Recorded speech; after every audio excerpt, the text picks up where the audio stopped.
बातमी ईव्हीएम संदर्भातली, बातमी सुजय विखेंसंदर्भातली। लोकसभा निवडणुकीचे निकाल लागून आठवडे उलटले तरी त्यावरनं रंगणारे आरोप प्रत्यारोप, शंका कुशंका या सुरूच आहेत। अहमदनगरच्या निकालावर पराभूत उमेदवाराकडून आक्षेप घेण्यात आलाय।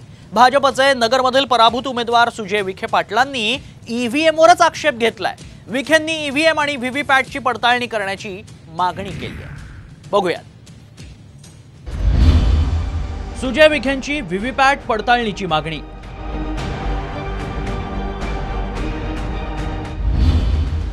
भाजपच्या विखेंना ईव्हीएमवर शंका।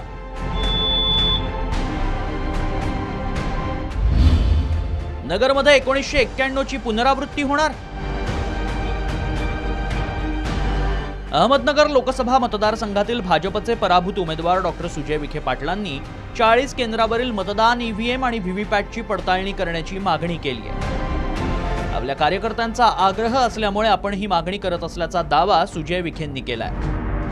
तर सुजय विखेंनी पराभव स्वीकारावा असा खोचक टोला नवनिर्वाचित खासदार निलेश लंकेंनी लगावलाय।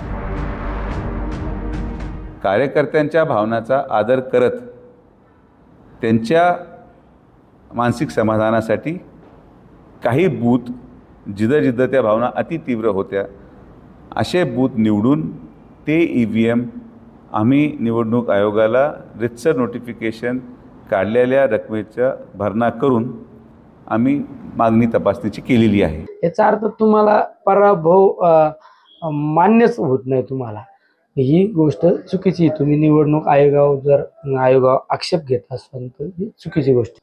फक्त आता पराभव आपल्याला मान्य होत नाही ना,